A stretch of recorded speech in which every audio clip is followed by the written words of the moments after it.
할렐루야. 오늘 또 말씀을 통해 주시는 그 하나님의 은혜와 능력이 우리 모두에게 함께 하시기를 주님의 이름으로 간절히 축원합니다. 오늘 본문에 보면 예루살렘에서 출발한 특별 감찰단이 150km 떨어져 있던 갈릴리에 도착하는 이야기로 시작을 하게 됩니다. 그들은 갈릴리에 도착해서 평상시에 골칫덩이라고 생각했던 예수님과 그의 제자들 어떤 활동을 하는지 예의주시하면서 지켜보고 있다가 드디어 트집거리 하나를 발견하는 이야기가 오늘 본문 2절의 이야기입니다. 2절 말씀 같이 한번 읽어보겠습니다. 시작. 그의 제자 중 몇 사람이 부정한 손 곧 씻지 아니한 손으로 떡 먹는 것을 보았더라. 예수님의 제자들이 함께 모여 있는데 그 중에 몇 명에서 부정한 손, 그건 다른 말로 손을 씻지 않고 음식 먹는 걸 봤다고 이야기합니다. 여러분, 손 씻지 않고 음식 먹는 거 괜찮은 겁니까? 안 괜찮은 겁니까? 화장실 갔다 와서 손 안 씻는 거 괜찮은 겁니까? 안 괜찮은 겁니까? 근데 이게 법은 아니잖아요, 그렇죠? 씻을 수도 있고 안 씻을 수도 있는 거잖아요. 근데 이스라엘의 전통, 장로들의 전통에 의하면 이건 반드시 해야 할 일, 모든 사람들이 다 해야 할 일로 규정하고 있습니다. 근데 이게 하나님이 허락하신 법인가 아니면 사람이 만든 이 원칙인가, 이게 중요하잖아요.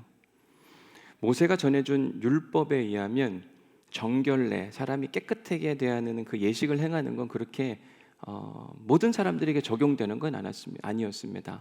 제사를 집례해야 하는 제사장 그룹들, 그들이 물두멍이라는 곳에서 손을 씻고 제사를 집례하게 됩니다. 그 이외에 레위기 말씀에 보면 아주 특정한 몇몇의 경우에만 사람들에게 정결례를 행하라, 이렇게 정해져 있어요. 그런데 예수님 당시에 오늘 본문에 등장하는 모습처럼 모든 유대인들이 손을 씻지 않고는 음식을 먹지 않았다. 그러니까 정결례의 규정이 지금 확장된 모습을 보게 됩니다. 분명히 모세가 준 율법엔 소수의 사람들인데 지금 바리새인들이 말하는 건 다수의 이야기로 확장된 형태를 보게 되는 거죠. 언제 이러한 변형이 일어났는가?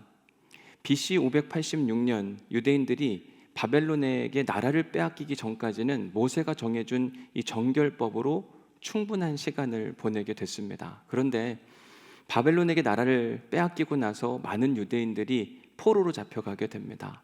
그런데 하나님이 뭐라고 말씀하셨냐면, 너희는 내가 택한 거룩한 백성이다, 너희들은 내가 구별하여 세운 사람들이다 라고 신명기 7장 6절에서 이야기합니다.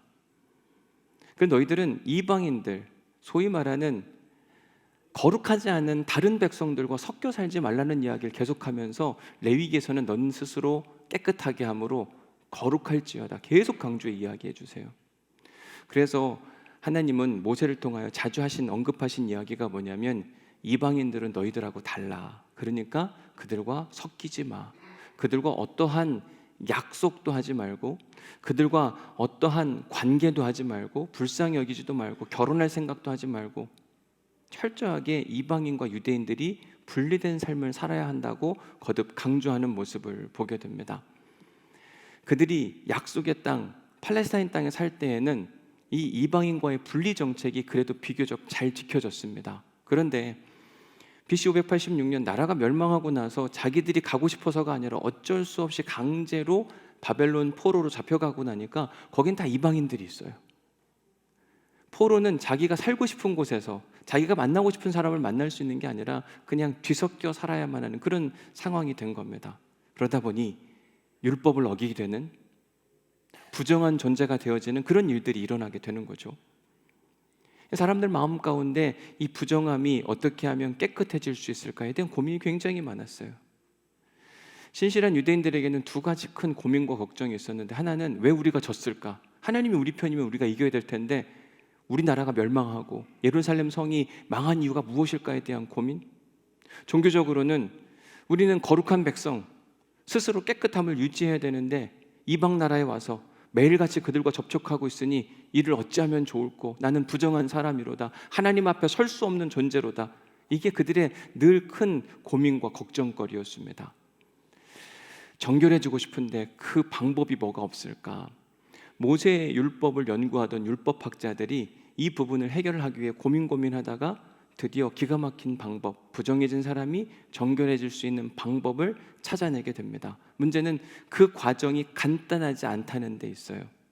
크게는 5가지 과정을 거쳐야만 그들이 정결해질 수 있다, 이렇게 이야기를 하는데, 우선 물이 필요합니다. 대부분 사람들이 다 부정해지는 첫 번째가 뭔가를 만지기 때문에 손을 반드시 씻어야 되는데, 손 정결례에 관한 규정이에요. 물이 필요한데 최소한의 물의 양, 레이빗이라고 하는 건 숫자 4를 지칭합니다. 그래서 당시 히브리인들은 로그라고 하는 단어, 부피 단위를 사용했는데, 이 4와 레이빗이라고 하는 건 어떤 의미를 갖고 있냐면 1로그의 4분의 1 정도가 되는데, 그 양이 얼마냐면 정확하게는 어떻게 산정할 수는 없지만 86ml에서 150ml라고 이야기를 하는 거죠. 이것보다 아래에 있으면 이 사람은 부정함이 정결해지지 못하는 겁니다. 물이 양에 정해져 있는 거예요. 그러니까 여기 지금 제가 물통 하나가 있어가지고 이게 한 500ml 정도가 되겠죠, 그죠? 그러니까 4분의 1 정도의 물은 항상 있어야 되고, 이 물도 그냥 이렇게 물통에 담겨져 있으면 안 됩니다. 손을 씻을 때 어디에 먼저 그릇에 담겨 있어야 되냐면, 클리라고 이야기하는 온전한 그릇, 깨끗한 그릇, 이빨 나가면 안 돼요. 구별돼서 요 용도로만 사용된 그릇에 담아야만 합니다. 그리고 물이 졸졸졸 흘러내려가는, 만약에 계곡물도 안 되고 누군가 어떤 기계를 설치해놔서도 안 됩니다. 반드시 인간에 의해서, 가브라라고 이야기하는 사람에 의해서 움직여지는, 그러니까 사람이 직접 어느 물에 여기다 그릇에 두고 졸졸졸 따라야 되는 겁니다. 물 양도 정해져 있어요. 손을 씻기 전에는 이물질과 차단물, 진흙이 묻어 있다거나 밀가루나 반지 같은 것도 미리 다 빼놔야만 하는 겁니다. 그리고 복잡한 게 뭐냐면, 이 정해진 물의 양을 가지고 또 둘로 나누어서 2차 세정을 해야만 합니다. 첫 번째 손을 닦아낼 때에는 이제 묻은 부정함이 먼저 씻겨 내려가는 거죠. 근데 이게 물을 쏟는다고 해서 한 번에 그냥 깨끗해지는 게 아니라 여전히 남아있다는 거 아니에요, 그죠? 그래서 조금 텀을 뒀다가 다시 2번째 세정을 해야만 합니다. 그러면 묻어있는 부정한 물을 한 번 더 씻어내는 일들. 오늘 본문 3절에서 바리새인들과 모든 유대인들이 손 씻는 일, 유대인들의 전통의 이야기가 바로 이 부분인 겁니다. 그런데 3절 말씀에 뭐라고 되어 있냐면, 바리새인들과 모든 유대인들은 이 전통을 지금까지 잘 지켜오고 있다고 이야기합니다. 자, 여기에 함정이 있어요. 뭐냐면, 정말 모든 유대인들이 이 율법을 잘 지켜왔을 것인가? 유대 역사가 중에 플라비우스 요세푸스라고 하는 사람이 있는데, 그가 고대 역사를 기억하면서 이렇게 이야기합니다. 바리새인들은 조상들로부터 전해내려오는 여러 규례들, 구전율법, 유대인들에겐 2가지 율법이 있었어요. 리튼 로라고 이야기하는 쓰여진 율법이 있었고, 하나는 오럴 로라고 이야기하는 입으로 전승되어지는, 그러니까 쓰여진 율법은 모세에 의해서 주어진 것이고, 구전 전통이라고 이야기하는 것은 살다 보니까 필요한 것들을 이스라엘 공동체의 리더들이 요건 이렇게 해야 되고 저건 저렇게 해야 된다 세워놓은 겁니다. 자, 그것들은 모세의 율법에 기록되지 않았다라고 하는 이유 때문에 누가 이 모든 것들을 반대했냐면, 사두개파 사람들이 이 구전 전통을 지키지 않겠다고 거부를 한 겁니다. 그래서 오늘 본문에서도 보면 지금 바리새인들과 서기관들만 찾아왔어요. 거기에는 사두개파 사람들은 없는 겁니다. 그런데 3절 말씀에 뭐라고 되어 있냐면, 바리새인들과 누가 지켰다고요? 모든 유대인들이 다 지켰대요. 사실은 그렇지 않거든요. 저는 이걸 과장법이라고 이야기해드리고 싶어요. 다 안 지켰는데 다 지켰대요. 목회를 하다 보니까요, 성도들에게 이런저런 건의사항을 받아볼 때가 있습니다. 목사님, 제 생각은 아닌데요, 많은 분들이 이런저런 이야기를 하는데 한번 참고해 보시면 좋겠다라고 저한테 건의할 때가 있습니다. 저는 그때 제 마음에 2가지를 생각하게 됩니다. 첫 번째는, 저분은 진짜 그 이야기에 동의하지 않는 것일까? 보통은 동의하지 않으면 그 얘기를 안 전달합니다. 나도 동의가 안 되는데 왜 전달해요, 그죠? 2번째는, 정말 많은 사람일까? 어느 때는 몇 명, 자기 주변에 있는 몇 명한테 듣고 그게 전체인 것처럼 막 이야기하거든요. 오늘 본문에 등장하는 바리새인들이 그랬어요. 예수님 당시에 팔레스타인 땅에 살던 사람들을 150만 명 전후라고 이야기합니다. 그때 바리새인들의 숫자는 얼만큼이었는가? 한 6천여 명? 그래서 어떤 학자들은 적게는 0.4%, 많게는 1.2%까지 잡기도 해요. 이건 정확하진 않으니까. 그러나 분명한 건 뭐냐면 소수의 사람들만 바리새인들이었고 이 정결례를 지키고 있었다는 이야기를 하는 겁니다. 그런데 지금 바리새인들이 와서 하는 이야기는 뭐예요? 모든 유대인들이 다 지키고 있는데 왜 당신의 제자들은 이 정결례를 지키고 있지 않은 것이냐라고 지금 강력히 항의를 하는 겁니다. 억지 주장을 펼치는 사람들을 보면 종종 과장법 또는 과소표현법이라는 걸 사용합니다. 과장법은 요만한 사건을 이만하게 만드는 거잖아요. 과소표현법이라고 하는 건 정말 좋은 건데도 이걸 드러나지 않게 하고 싶어서 작게 만드는 겁니다. 바리새인들이 그랬어요. 과연 우리는 그러하지 아니한가 생각해 봐야만 합니다. 요만한 문제도 막 이만하게 펼쳐가지고 진짜 큰 문제가 있는 것처럼, 어느 때는 진짜 좋은 일도 축소시켜서 별거 아닌 것처럼 만드는 사람, 오늘 본문에 등장하는 바리새인들의 모습이었어요. 오늘 설교 제목을 보시면 뭐라고 되어 있죠? 어디까지 보았나? 근데 그냥 어디까지 봤나? 좀 줄여서 어디까지 봤나? 바리새인들과 서기관들이 지금 예수님의 제자들 중에 누군가가 손을 씻지 않고 음식 먹는 걸 봤습니다. 이건 팩트입니다. 거짓말한 게 아니에요. 봤어요. 실제로 본 겁니다. 그런데 우리가 어떠한 사건을 볼 때 그 사건만이 아니라 그 사건 뒤에 무언가가 분명히 있거든요. 근데 우린 자꾸 우리 눈앞에 본 것만 전부라고 생각을 하고 뭔가를 판단하려고 애를 씁니다. 이미 말씀드린 것처럼 유대 사회에서 모세 율법과 장로들의 전통을 제대로 잘 지켜오던 사람들을 바리새인들이라고 이야기하는데 그들의 숫자가 그렇게 많지 않았어요. 1% 미만. 나머지는 거의 다 그 율법들을 지키지 못합니다. 왜냐? 그들은 다 암하레츠라고 이야기하는 땅의 사람들이었기 때문에 그래요. 땅의 사람들이라고 하는 건 땅을 통해서 먹고 사는 사람들, 예를 들어 농부, 어부, 목수, 이런 사람들을 땅의 사람들이라고 지칭하게 됩니다. 이런 사람들에게 정결 예법, 손을 씻지 아니하고는 음식을 먹을 수 없다? 그럴 수 있으면 참 좋겠지만 지킬 수 없는 사람들이 바로 암하레츠, 땅의 사람들. 쉽게 예를 들어 어부들이 물질을 하다가 식사 시간이 됐어요. 그러면 배 위에서 뭔가를 먹어야 되는데 이 정결례를 다 지킬 수 있냐? 아니요. 평상시에 어부들은 배 타다가 밥 시간 되면 일단 나온 음식부터 입에 쳐 넣는 겁니다. 왜? 배고프니까. 함께 일하다 보면 내가 지금 안 먹으면 빼앗기잖아요.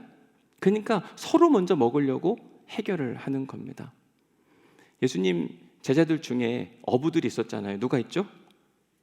베드로, 안드레, 야고보, 요한. 아마 이런 사람들이 오늘 본문에서 음식이 차려졌는데 정결예법을 지키지 아니하고 그냥 입에 쳐 넣은 겁니다. 그걸 이 예루살렘에서 온 특별 감찰단이 봤어요. 그리고 지적하는 장면이 오늘 본문 5절의 이야기예요. 같이 한번 읽어볼게요. 시작. 들과 서기관들이 예수께 묻되 어찌하여 당신의 제자들은 장로들의 전통을 준행하지 아니하고 부정한 손으로 떡을 먹나이까? 바리새인들과 서기관들이 정확하게 봤습니다. 그것도 예의주시했으니까 누가 안 지키나 봤을 거 아니에요, 그렇죠? 모두는 아닙니다. 어떤 제자들이 분명히 장로들의 전통, 손을 씻지 아니하고 음식을 먹더라. 어떻게 그럴 수가 있냐? 그들의 지적은 틀리지는 않았지만 안타까운 건 뭐냐면 왜 갈릴리에 살던 유대인들이 그렇게 손을 씻지 않고 음식을 먹을 수밖에 없었는지에 대한 이해, 배려, 생각의 깊이가 그렇게 있지 않았다고 하는 게 너무 속상하고 안타까운 이야기입니다. 예루살렘에서 온 바리새인들과 그리고 갈릴리에 살던 유대인들은 삶이 완전히 달랐습니다. 여러분, 예루살렘 사람들과 갈릴리 사람들 둘 중에 어느 지역에 살던 사람들이 더 부유했을까요? 예루살렘 사람들이 훨씬 더 부유하게 살았습니다. 이와는 반대로 노동의 강도로 보면 갈릴리 사람들은 대부분이 다 농사를 짓고 살고 있었기 때문에 훨씬 더 힘든 인생을 살 수밖에 없었어요.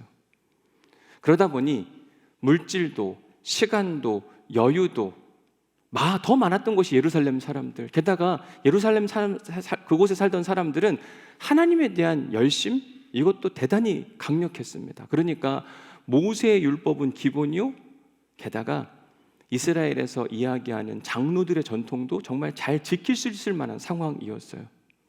그런데 갈릴리에 살던 이 유대인들은 일용직 노동자들이 대부분이었습니다.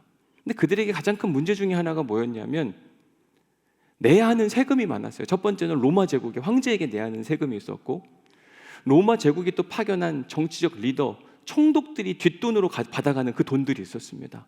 그리고 종교인으로서 예루살렘 성전에 내야 되는 종교세가 있었어요.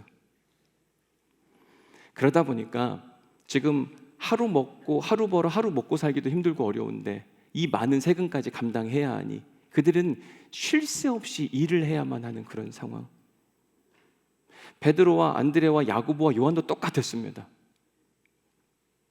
그들이 바다에 나아가서 물고기 잡는데 여유가 없어요. 최선을 다해야만 합니다. 낮에는 뜨거운 태양볕 때문에, 밤에는 거친 풍랑이 일기 때문에 목숨을 걸고 최선을 다해 하루하루 벌어먹고 사는데 밥 먹을 때가 됐어요. 음식이 차려졌습니다. 거기에 무슨 물을 붓고 손을 씻고 2차를 하고 배부른 소리 하는 거예요. 말이 안 되는 얘기를 지금 하고 있는 겁니다. 이런 그들을 보고 바리새인들은 아유, 저거 갈릴리 것들은 원래 그래.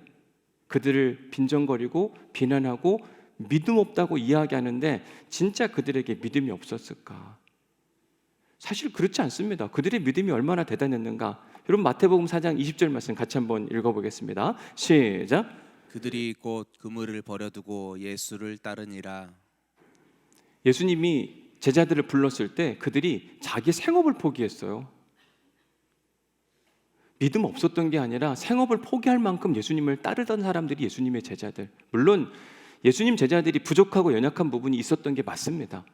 그러나 아예 믿음이 없었던 게 아니라니까요. 그런데 바리새인들과 서기관들은 그 한 모습만 보고 에이, 믿음 없는 것들, 갈릴리 것들은 안 돼. 왜 당신의 제자들은 정결법을 어기는 겁니까? 이렇게 표현을 해요. 마가복음 6장에 보면 예수님께서 그 제자들을 전도로 보내면서 뭐라고 이야기하냐면 아무것도 가지고 가지 말라고 이야기합니다. 전도 갈 때 너희들 이것도 필요할 것 같고 저것도 필요할 것 같으니까 내가 챙겨줄게. 다 가지고 가, 다 가져가. 그렇게 하지 않으시고 오히려 아무것도 가져가지 말고 하나님의 인도하심만 기대해. 누가 집을 오픈하면 그 집에 들어가고, 누가 먹을 걸 주면 그걸 먹고, 누군가 너를 반대하면 너의 발에 있는 모든 먼지까지 떨어버리고 다른 집으로 가면 돼. 하나님이 하실 거야. 하나님 일하실 테니까 봐봐. 제자들은 싫은데요 하지 않았고 오히려 그 말씀에 순종함으로 한 걸음 한 걸음 걸어갑니다. 아니 이렇게 산 사람들인데 무슨 믿음이 없어요? 믿음이 있다니까요. 마태복음 14장에 보면 베드로가 바다를 위로 걸어오시는 예수님을 향하여 예수님, 당신이 정말 주님이시거든 나에게 걸어오라고 해보십시오. 예수님 뭐라고 이야기하냐? 와라. 그때 베드로가 두려워하지 아니하고 오히려 배 위에 내려서 물 위로 걸어갑니다. 얼마나 대단한 믿음이에요. 손 씻지 않고 밥 하나 먹었다고 이게 부정하고 믿음 없는 모습이 아니라니까요. 그러니까 오늘 기도 안 하고 밥 먹어도 그 사람 왜 믿음이 없냐 이러지 마세요. 다 이유가 있을 거예요. 그죠? 사랑하는 성도 여러분, 오늘 설교 제목을 다시 한번 보면 뭐라고 되어 있어요? 어디까지 봤나? 지금 바리새인들과 서기관들이 예수님 제자 중에 몇 명이 손을 씻지 않고 음식 먹는 모습을 보고 이미 결론을 내렸어요. 저거 믿음 없는 것들이다. 어떻게 장로들의 전통을 안 지키냐? 우리는 종종 누군가의 겉모습을 보고 믿음이 있다 없다, 저 사람 왜 저러는지 모르겠다 판단하려고 할 때가 있습니다. 그런데 겉모습이 다가 아닐 때가 있어요. 마태복음 19장에 보면 어느 한 젊은 청년이 예수님께 찾아와서 영생에 대한 질문을 합니다. 그때 예수님이 너가 해야 할 일 성경에 다 있잖아. 율법에 보면 이거 하고 저거 하고 10계명에 대한 이야기를 다 꺼냅니다. 그때 그 청년이 뭐라고 이야기하냐면 예수님, 그 모든 건 다 내가 지켰다고 이야기를 해요. 얼마나 믿음이 좋아 보여요. 게다가 그 청년은 재물도 많대요. 재물도 많은데 게다가 율법도 잘 지켜요. 1등 신랑감, 그렇죠? 근데 예수님은, 성경은 그 청년을 어떻게 평가하는가? 그 청년은 재물이 많으므로 그 말씀을 듣고 근심하고 돌아갔다. 즉 믿음 없는 사람이라고 결론을 내립니다. 이와는 반대로 누가복음 19장 7절에 보면 한 사람을 사람들이 이렇게 평가합니다. 같이 한번 읽어봅니다. 시작. 뭇 사람을 보고 수군거려 이르되 저가 죄인의 집에 유하러 들어갔다가. 누구에 대한 이야기죠? 누구에 대한 이야기예요? 누구네 집에 간 이야기예요? 삭개오 집 들어간 이야기. 당시의 사람들은 삭개오를 무조건 나쁜 놈, 구원받지 못할 놈이라고 생각합니다. 저 죄인. 그런데 예수님께서 그 죄인 같다고 이야기하는 삭개오에게 뭐라고 이야기하냐면 오늘 구원이 이 집에 이르렀다고 이야기합니다. 평가가 완전히 다릅니다. 누가복음 10장에서 예수님께서 이웃에 대한 정의를 하면서 세 사람을 소개해요. 레위인, 제사장, 그리고 사마리아 사람. 그리고 마지막에 36절에 이런 질문을 합니다. 내 생각에는 이 세 사람 중에 누가 강도 만난 자의 진짜 참 이웃이냐고 묻습니다. 누가 진짜 하나님이 기뻐하실 만한 사람이냐고 묻는 질문이었어요. 그 당시에 사람들로 보면 하나님을 예배했던 제사장, 하나님 성전 안에서 일했던 레위인들, 이들이 믿음이 좋고 구원받은 자고 하나님이 기뻐하실 자라고 생각했으나 예수님의 판단은 뭐냐면 아니라 사마리아 사람.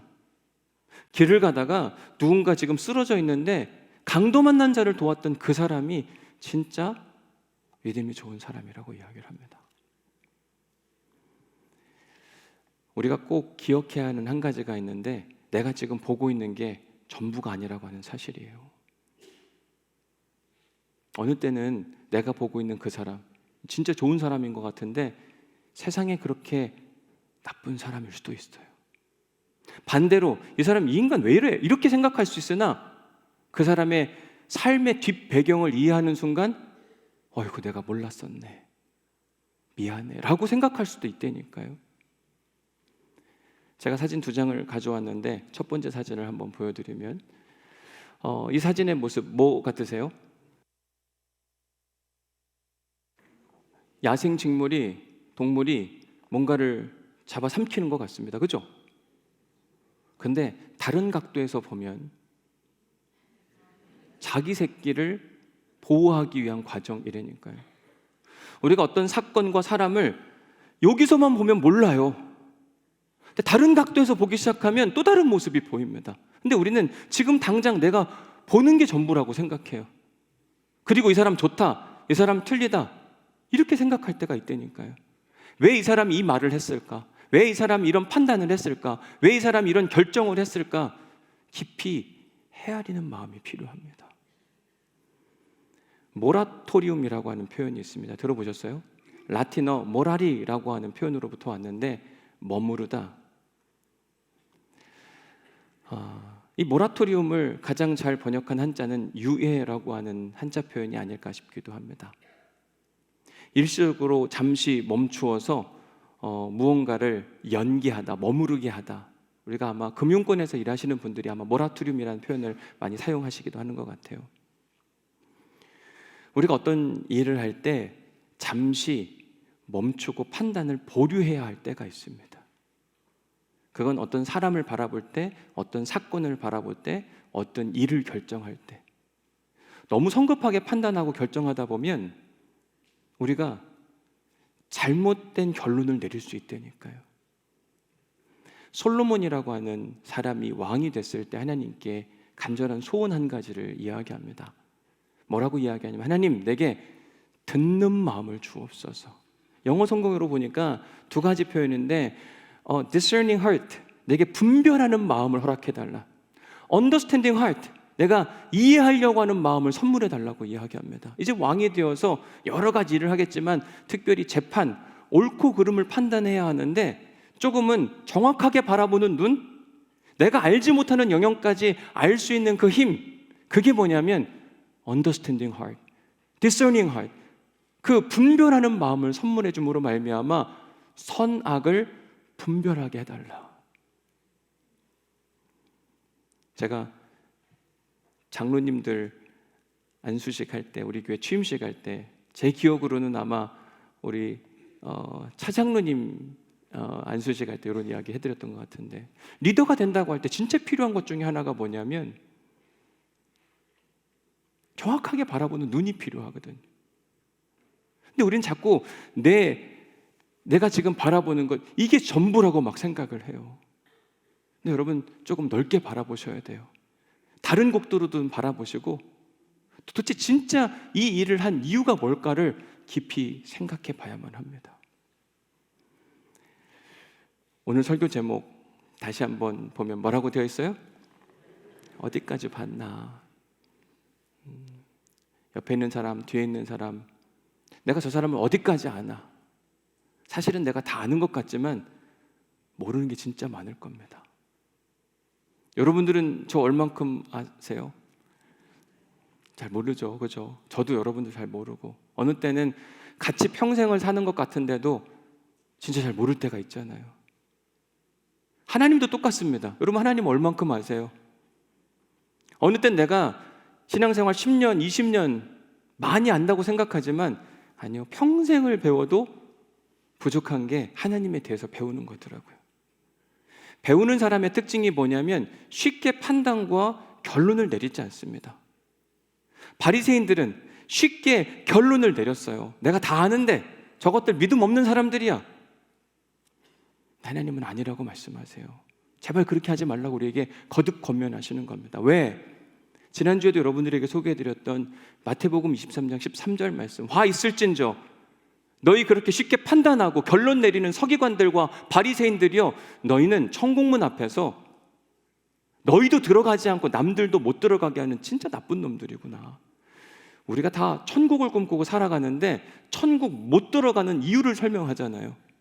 그러면 우리는 바리새인들처럼만 안 살면 일단 천국 들어갈 수 있는 기회가 생기는데, 바리새인처럼 살면서 천국 들어가려고 한다는 건 말이 안 되는 겁니다. 우리가 전라도 간다고 하면서도 우리가 동쪽으로 계속 간다고 생각해 보세요. 이게 말이 되나요? 동쪽은 뭐가 있어요? 강원도가 있는데 목적지가 틀린 거 아니에요? 천국에 가야 되는데 천국 가려면 바리새인처럼 살면 안 된대요. 그 중에 하나가 오늘 본문에 등장하는 섣부르게 그냥 손 씻지 않고 음식 먹은 거 보고 믿음 없는 것들, 어쩌면 저럴 수가 있냐, 그 판단하는 모습, 그게 예수님 보시기에 너무 안타깝고 속상했던 겁니다. 여러분, 우리가 믿는 하나님도 우리를 섣부르게 판단하고 결론 내리지 않으십니다. 잘 기억하셔야 돼요. 하나님도 우리를 다양한 각도로 보세요. 누가복음 21장에 보면 성전에서 헌금하는 이야기가 등장합니다. 근데 그 당시에 유대인 권력자들이 참 나쁜 놈이었던 게 뭐냐면 소리가 나도록 만들었어요. 그래서 이 사람이 얼마 헌금하는지 다 보이는 겁니다. 우리 다음 주부터 그렇게 할까요? 헌금 봉투 뒤는 막 투명하게 해가지고 이 사람 얼마 헌금했나? 그 당시에 종교 권력자들이 그랬습니다. 그런데 예수님이 그 모습을 보고 헌금을 누가 제일 많이 했다고 이야기하냐면 가난한 과부가 제일 많이 넣었다고 이야기합니다. 말이 안 되는 얘기예요. 객관적으로 보면 가장 적은 돈을 넣었는데도 불구하고 제일 많이 넣었대요. 왜? 예수님은 그 돈을 보지 아니하시고 그 돈의 가치를 본 겁니다. 이 돈이 이 가난한 과부에게 얼마나 가치가 있는지 그 주변을 다 살핀 겁니다. 이 여인 귀하다. 남는 것을 드린 게 아니라 전부를 드린 거기 때문에 이 여인이 제일 귀한 예물을 드린 것이다. 예수님이 우리를 평가할 때 그렇게 하신다니까요. 그냥 뭔가 하나 요 사건만 보지 아니하시고 전체를 다 봐주시는 거예요. 저는 지난주 시편 말씀 큐티를 하다가 103편 10절 말씀을 읽으면서 큰 은혜를 받았어요. 이렇게 이야기합니다.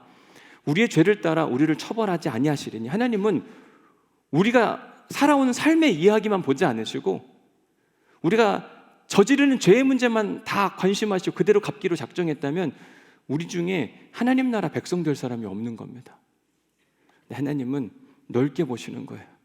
다양하게 보시고 어느 때는 이 사람이 어쩔 수 없이 이 일을 할 수밖에 없었구나라고 하는 걸 이해해 주려고 애를 쓰시는데 어찌하여 너희들은 바리새인들처럼 눈에 보이는 대로 어떤 결과만 보고 제발 그렇게 하지 말라고 말씀하시는 겁니다. 이제 예배를 마치면 이제 돌아가서 가정생활, 또 직장생활, 또 일반 생활을 하실 텐데 어느 때는 내 아내, 내 남편이 이해가 안 될 때가 있습니다. 그렇죠? 왜 저러는지 모르겠다. 다 이유가 있을 거예요. 좀 더 넓게 보세요. 바리새인들의 가장 큰 문제는 뭐냐면 자기 관점에서 그 사람을 바라보는 거예요. 그러니까 다 틀린 것 같아요. 네, 여러분, 그 사람의 입장으로 한번 생각해 봐야만 합니다. 그럼 어느 때는 이해가 될 때가 있어요. 저 사람이 죄인인데 아유, 아니야. 저 사람이 죄인이 아니라 더 많은 문제들이 있어. 어쩌면 그게 나의 책임일 수도 있겠네. 사람이 달라 보이는 겁니다. 바리새인들의 가장 큰 문제는 자기는 옳다고 하는 생각 가운데 그냥 자기 관점으로만 바라봤어요. 뿐만 아니라 내 지금 보는 눈에 있는 게 전부라고 생각하는 그 편협한 마음, 편협한 생각이 지금 바리새인들이 천국을 못 들어갈 뿐만 아니라 천국을 못 누리고 사는 어리석은 사람이 되기도 한 겁니다. 사랑하는 성도 여러분, 우리는 하나님 나라를 꿈꾸고 사는 사람들입니다. 바라기는 이번 한 주간도 하나님 나라가 여러분 안에 있기를 주님의 이름으로 간절히 축복합니다. 그런 사람들은 자기 시선으로만 보지 않고 하나님의 시선으로 바라볼 수 있게 돼요. 제가 예전에 예레미야 설교하면서 설교 제목을 하나님을 위로하라라고 하는 제목으로 설교한 적이 있습니다. 보통 우리는 위로받고 싶어 하잖아요. 하나님 날 위로해 주세요. 여러분, 하나님은 좀 여러분 이해해 보신 적 있으세요? 하나님 얼마나 억울한지 아세요? 어느 때는 진짜 하나님도 억울하시다니까요. 징계하는 게 좋은 게 아니고 어느 때는 그냥 내버려 두는 게 하나님도 마음이 속상하지만 어느 때는 그냥 내버려 둬야 될 때도 있는 겁니다. 우리가 잘 모르면 오해해요. 하나님 진짜 나빴네. 어떻게 그럴 수가 있냐. 삿대질을 하고. 지나고 나서 보면 이게 하나님의 은혜였구나. 뒤늦게 깨닫는 일들. 모라토리움. 우리가 잠깐 멈춰서서 어떤 판단과 결정을 유보해야 할 때가 있습니다. 어떤 사건을 바라보는, 어떤 사람을 바라보는 눈이 오늘보다는 훨씬 더 깊어지고 넓어지는 은혜가 있기를 주님의 이름으로 간절히 축복합니다. 그래서 하나님의 마음으로 바라보시고 하나님의 눈으로 함께 울어주시고 하나님의 시선이 머무는 곳에 여러분들도 함께 머무는 은혜가 있기를 주님의 이름으로 간절히 축복합니다. 은혜 받은 말씀 한번 한 단어로 적어 보십시오. 어떤 말씀이 여러분들에게 은혜가 되었는지.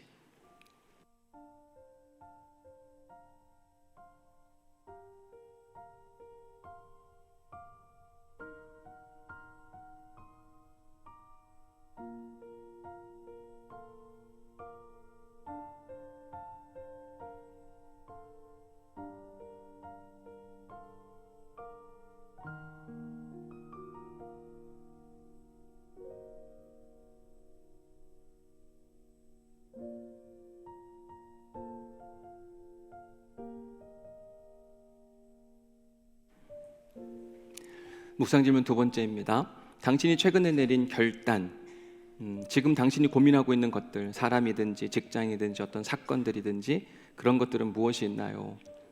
그런 거 있잖아요. 우리가 지금 막 뭔가 결정을 내려야 되고 판단을 해야 할 때 지금 내게 그런 일들이 무엇이 있는가? 근데 여러분 이때 고민해야 되는 게 뭐냐면 정말 내가 다 잘 알고서 판단하고 결정하려고 하는 걸까? 내가 그냥 딱 보여지는 현실만 보고 뭔가 결정하려고 하는 것은 아닐까? 이 고민을 꼭 하고 결정을 내리셔야만 합니다. 바리새인들은 그렇지 못했어요. 잘 모르면서 저 믿음 없는 것들 어떻게 손도 안 씻고 음식을 먹냐. 근데 그런 삶의 습관이 들어있으면 절대로 천국은 못 들어갑니다. 기억하세요. 저는 여러분들에게 천국을 안내해야 할 책임이 있다고 말씀드렸잖아요. 그래서 오늘 또 이런 이야기를 꺼내게 됩니다.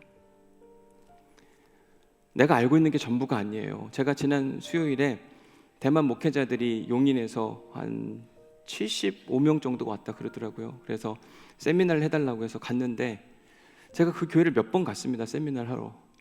그래서 그 비전 선교센터 5층에서 항상 해가지고 가서 봤더니 뭐 대만 목회자 환영 그러고 있는데, 기다리는데 4시에 만나기로 했는데 제가 한 3시 45분 정도에 도착해서 기다리고 있는데 잠깐 쉬는 시간인가 보다. 그런데 사람들이 안 보여요. 4시가 됐는데도 안 보이고.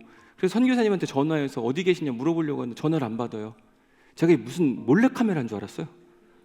저 혼자만 있고 사람 아무도 없으니까, 야 이거 진짜 신기하다. 이게 뭐지?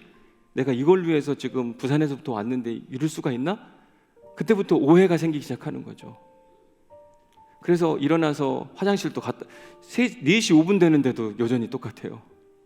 안 되겠다 생각이 들어서 1층으로 내려가봤더니 도서관이 있더라고요. 도서관 사수하시는 분한테 여기 대만 목회자들 오늘 어디서 모이는, 5층에서 모이는 거 아니냐 그랬더니 지금 저 카페에 다 모여있다고 그러더라고요.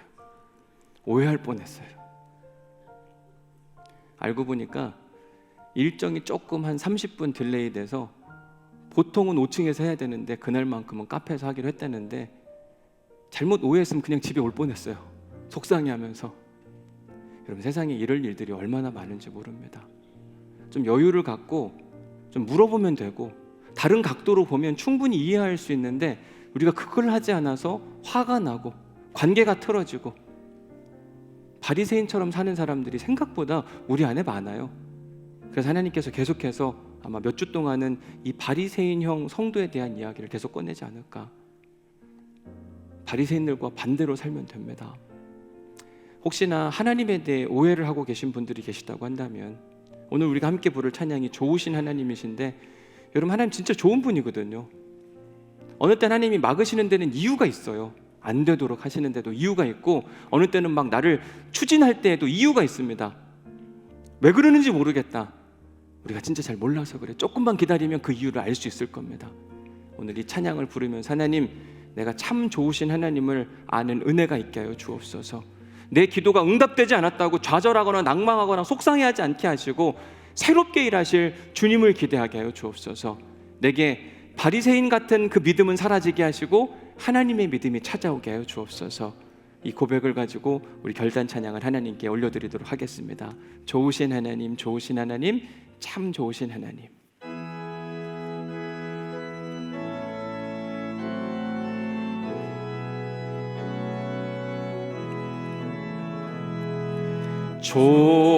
좋으신 하나님, 좋으신 하나님, 참 좋으신 나의 하나님.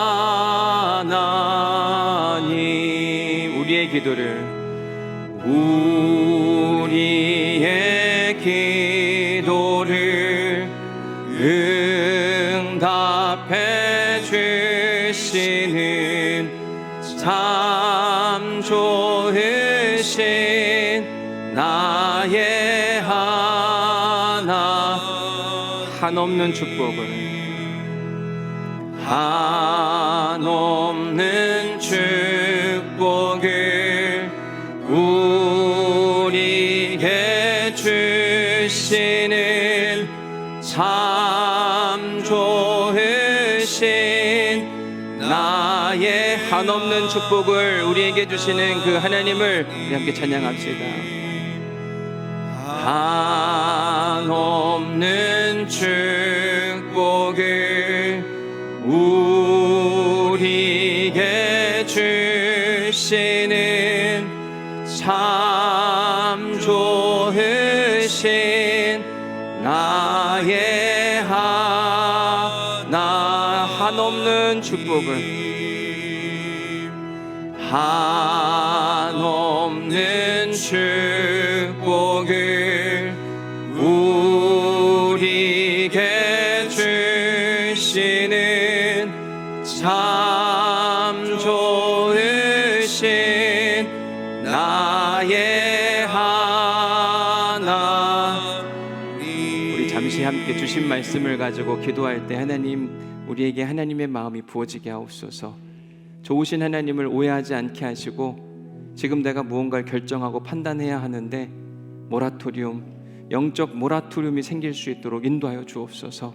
내가 본 것이 전부가 아니라고 생각하게 하시고 다른 마음으로, 다른 생각으로 솔로몬에게 주셨던 그 듣는 마음을 우리에게도 선물하여 주옵소서. 이런 마음을 가지고 우리 한번 주신 말씀과 함께 기도하도록 하겠습니다. 우리 함께 기도합시다. 하나님 감사합니다. 오늘 또 말씀을 주시니 주신 말씀 앞에 순종하며 나아갑니다. 듣는 마음을 선물하여 주옵소서. 우리가 무언가를 판단하고 결정할 때 직관적으로 하지 않게 하여 주옵시고 내가 보는 게 전부가 다가 아니라는 걸 분명히 알게 하여 주옵소서. 또 다른 하나님의 계획이 보이게 하시고 섭리게 보이게 하여 주옵소서. 내가 알고 있는 그 사람, 내가 알고 있던 그 사건, 하나님 그보다 더 많은 것들이 있는 줄 분명히 믿사오니 그 너머의 것들이 보여주는 능력이 있도록 인도하여 주옵소서. 마음이 굳어져 있으면 안 됩니다. 자기 생각에 갇혀져 있어서도 안 됩니다. 하나님 우리에게 주님의 말씀이 들려지게 하시고 주님의 역사가 나타나게 하여 주옵시고 주님의 능력 안에 머무는 그 은혜의 시간이 되어서 우리가 멀리 바라보게, 넓게 바라보게 하시고 하나님 전혀 다른 결론이 나타나지 않도록 도우시고 인도하여 주옵소서. 천국을 소망하며 살아가게 하시고 오늘 또 이번 한 주도 천국이 되게 하옵소서. 굳은 마음과 좁은 마음이 아니라 넓은 마음, 놀랍게 일하신 하나님의 마음을 가지고 살 수 있도록 도우시고 축복하옵소서. 좋으신 하나님, 좋으신 하나님, 좋으신 하나님, 참 좋으신 나의